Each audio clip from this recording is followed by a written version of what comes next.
The mysterious British countryside, a region rich in history and deep-rooted legends. But there are also darker, sinister stories of eerie creatures roaming the empty rural wildlands. Britain's alien big cats. From the south comes the legend of the Surrey puma, a creature that has been reported for decades. To the east, the fen tiger has been seen lurking around the fertile waterways. From the four corners of the British Isles since the 1800s, thousands of sightings have been recorded of elusive big cats and vicious attacks. But no cat has ever been caught, and officially the government says it can't be sure alien big cats even exist. Animal X visited the region where the most concentrated number of sightings and attacks has been reported, to England's southwest and the barren hills of Bodmin Moor.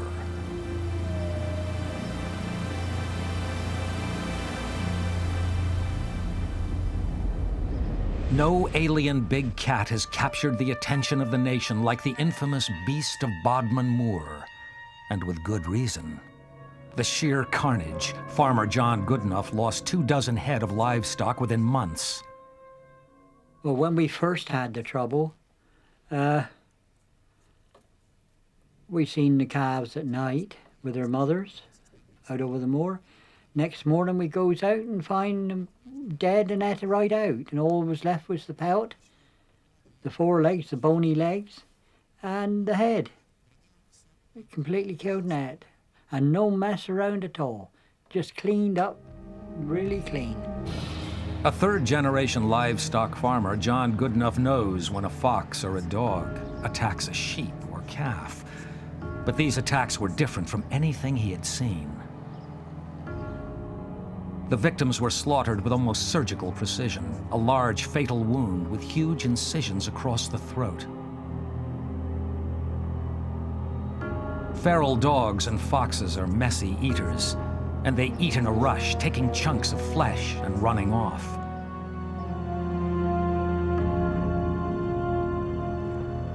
Something had to be done. John and his son moved the sheep and cattle closer to the house, but the nocturnal attacks continued.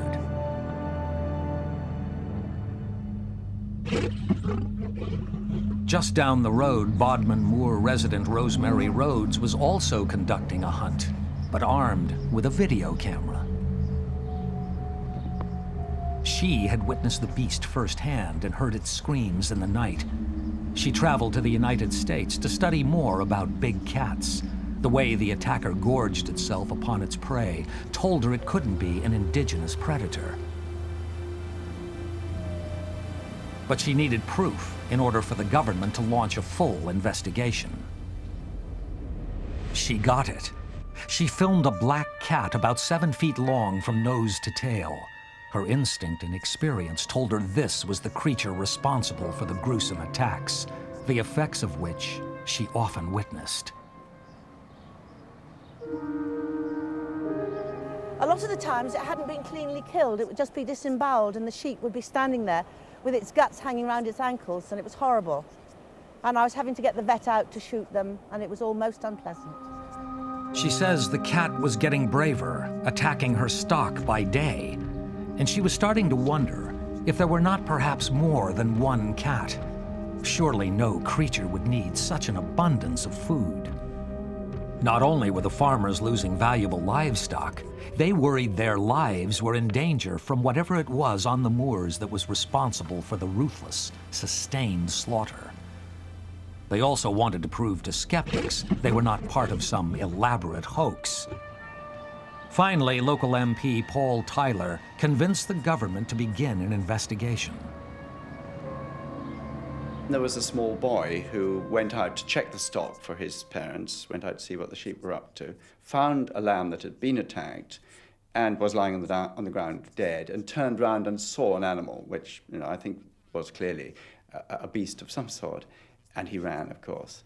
Now, when we got to that stage, farmers started saying to me, it's one thing people not taking any notice of attacks on our stock, But if there is now a possible danger to human beings, then we can't go on. The official investigation from a team of wildlife experts and trackers was inconclusive, only stating it could not prove that a big cat was not present. But by fate came the most compelling evidence of all. Local government officials on an unrelated trip through the moors drove past a clearing to see not one, but 3 big cats near a lakeside. They are thought to be pumas, perhaps exotic pets that were released when they got too large for their owners to handle. Big cats are extremely adaptable, cunning, surreptitious carnivores who can go for days without food, then gorge themselves on a successful kill. Paw prints taken at the site by big cat trackers suggest the beast is bigger than the average puma, and for the first time, evidence that the beast has at least 2 cubs. The evidence raises more questions than it answers. If the beast or beasts were breeding, how many were now in the wild? And why hasn't even one cat been found dead or alive? If they are pumas, which are exclusively sandy brown, why do most witnesses describe the beast to be black?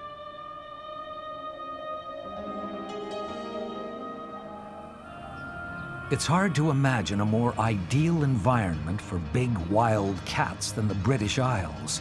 A temperate climate, valleys, fields, and woodlands, and an overabundance of prey. Cruel irony. If Britain's alien big cats are breeding, the cubs are now natives and in theory a protected species, free to kill at will. Britain's alien big cats may have eluded capture for years, not so giant squid, which have occasionally been dredged up from the ocean floor and brought to the surface. And of course, there are many legendary tales of the one that got away.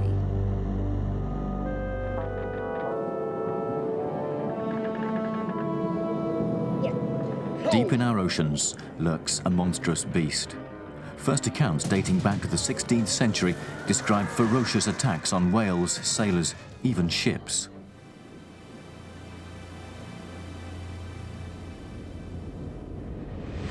They exist hundreds of meters beyond the reaches of the sun's rays, an alien world of cold and darkness, home to grotesque creatures distorted by the deep.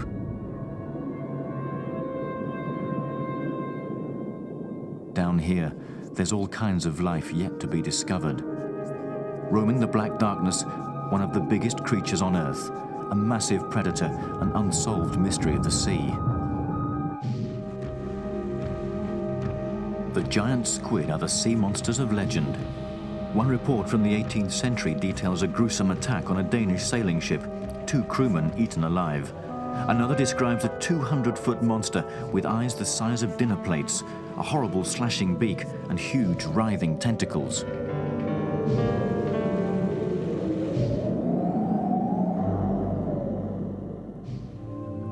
In the southern hemisphere, there have been several sightings of these giant sea monsters off New Zealand and northern Tasmania.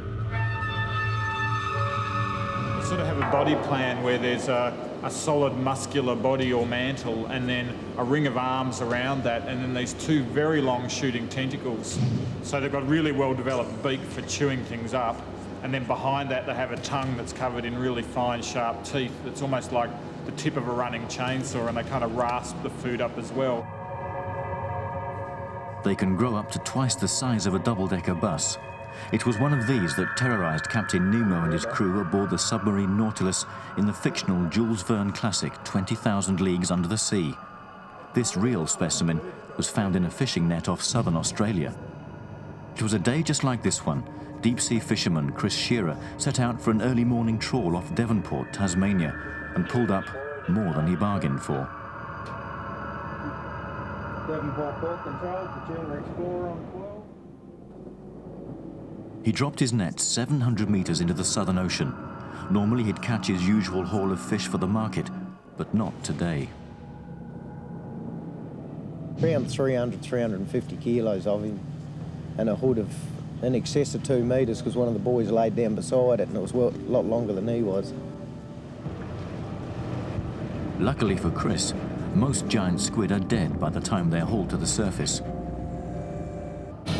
By studying rare catches like this one, scientists are attempting to fill in the missing pieces of the giant squid puzzle. We know they can weigh nearly a ton, with tentacles 20 meters long, covered in horned suckers that can ensnare their unsuspecting victims. They have the strength underwater to rip the flesh off sharks with their beaks, but they're more likely to battle it out with their natural enemy, whales. I've seen a lot of sperm whales and with marks down the sides of them. Often there's scars around the mouths of the sperm whales of the rings from the suckers, so the suckers with the horned teeth on them are sort of gripping on in their death throes. We can never uncover the mysteries of this giant until we delve into the deepest corners of our oceans. The only vessels to regularly venture to those depths are the sharks of steel, Navy submarines. And they can only do their seeing by sound. The sonar expert is the eyes and ears of the submarine. Often a noise may be the only indication of what lies ahead, revealing obstacles both man-made and biological. Incredible as it may seem, these stealthy machines of destruction often run into things they simply can't explain. That's quite a strange sensation in the submarine, because you'd be just sailing along and next thing, boom, and the whole boat moves and rocks. And you go, what was that? Again, I'd just group it as a biologic and hope it doesn't want to have a feed on my submarine. Several expeditions have already been mounted to find the giant squid. Okay guys, let's see what we can find down here today. Despite using the latest technology, they have all returned without any evidence. No trace of the monster that legend tells us devours ships and whales. We know it's out there, but just how big is it?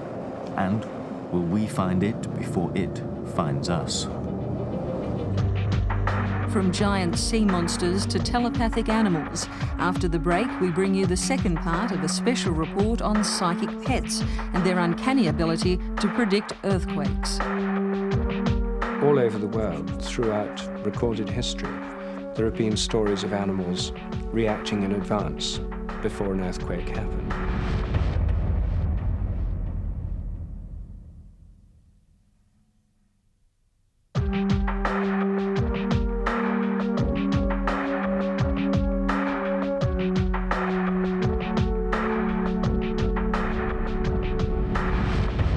Welcome back to Animal X. Pets are renowned for their extrasensory powers that can help save lives. But how do they foretell impending tragedy? New evidence suggests we have a lot to learn from our furry friends, especially when it comes to one particular natural disaster.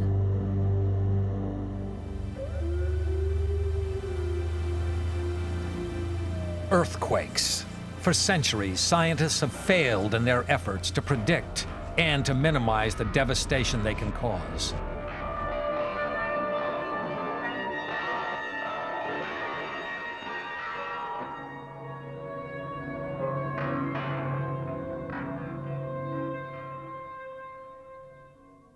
But should they be looking to nature and not machines for answers? In the second part of our special report, Animal X investigates the evidence that pets can save our lives by picking up signs of an impending earthquake. We went to the relatively safe environment of northwest London to meet a man who's conducted controversial research on earthquake-predicting pets. Dr. Rupert Sheldrake is a former researcher at Cambridge University. He's been gathering anecdotal evidence of pets foretelling quakes. He believes that these phenomena are nothing new as far as pet owners are concerned.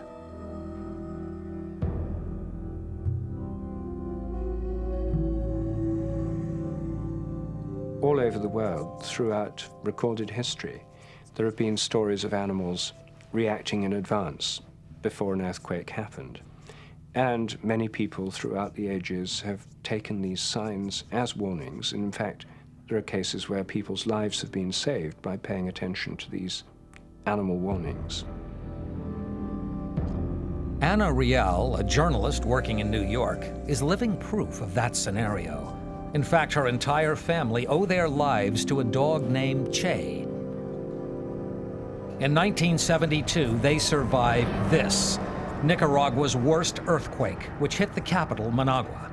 Nearly 10,000 people died, 20,000 were injured, and over half the city's 400,000 population lost their homes. No one knew it was coming. Or did they? Anna says up to 3 days before the quake, the family's dog Che began acting totally out of character. Luckily, her mother saw it as a sign. The dog was really upset and doing crazy things like biting the furniture, pushing you, running in between your legs and just doing crazy things all day. And then my mom said, something is going to happen. The dog is upset. It's telling me something. Anna says the night before the quake, her mother ordered everybody to move furniture against the walls to create a clear escape route through the house. She also left the front door wide open and told Che to stay there. The family then went to bed. Disaster was only hours away. About midnight, we had a quake. That was bad, but it wasn't that bad. And then the dog kept running back and forth from the door to the rooms, just like alerting everybody to get up and go. So we all got out of the house just to wait to see what happened next. And 15 minutes later, there was a huge quake that destroyed the whole city. That was the biggest earthquake in Nicaragua. From now on, I believe, when an animal is upset that lives with you, you better listen to it because it's telling you something, and it's really unusual. But I think they're really psychic. Dr. Sheldrake says it's these type of experiences that scientists can learn from. He says they must look beyond their conventional theories and investigate the unexplained powers of pets. If we could find out how they do it, we might be able to develop machines that do it better. Or if it's something that machines can't do, then we'd better find ways of finding from the animals in more effective ways. Deep in the woods in Santa Cruz, California, researcher David Brown has been helping Dr. Sheldrake with his investigative work into psychic pets. Well, I primarily heard it in dogs, cats, horses are the most common. It's been reported, though, in fish and birds, we hear it. It's even been reported in insects. Fish have been known to leap out of the water prior to an earthquake in some cases. David says a common scenario before a quake is for wild animals to head out of their natural environment into the city, and for domestic pets to take their place.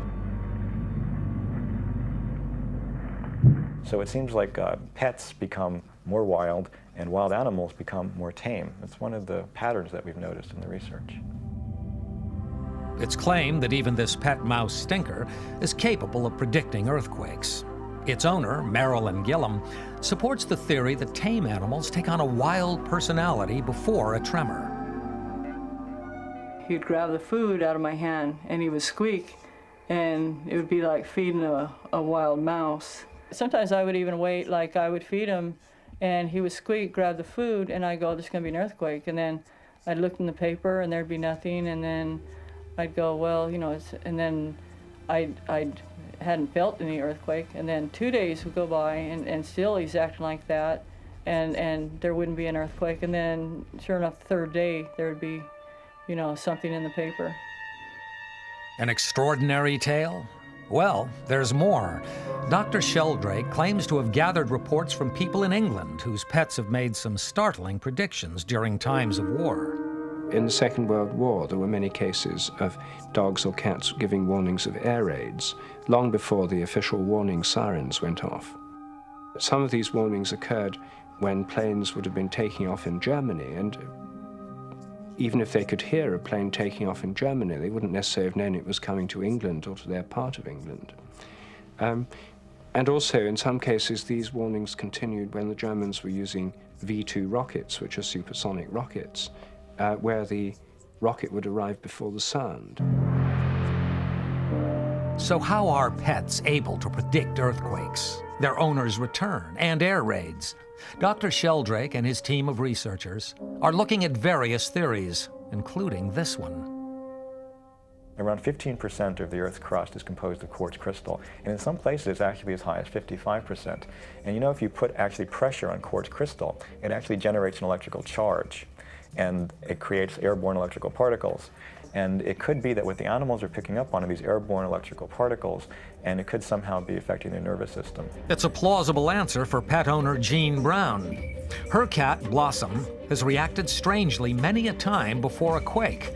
Not so extraordinary, perhaps, but in this case, Blossom is deaf. Well, as you can see, even in her old age, she's always actually been quite a peaceful, mellow little cat, and all of a sudden she'll just jump up and run into the other room as if she's chasing something. She'll dart around the house or the yard, wherever she'll be, with a really strange behavior. It's just unlike her. I've observed it so many times now that it's, I'm accustomed to it. I don't jump up as often anymore. It's kind of exciting, actually. Oh, yes, there's an earthquake. I prepare myself. What will I do next?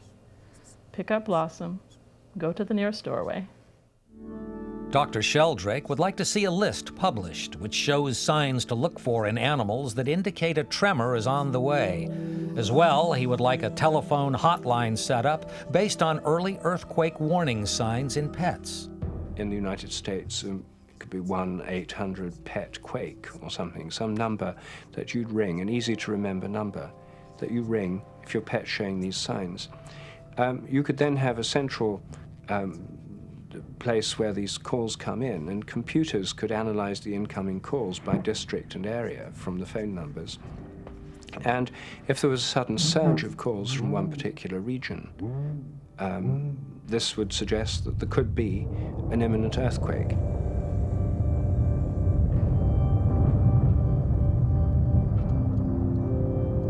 Perhaps in time, scientists will decide to take advantage of animals' extraordinary extrasensory powers.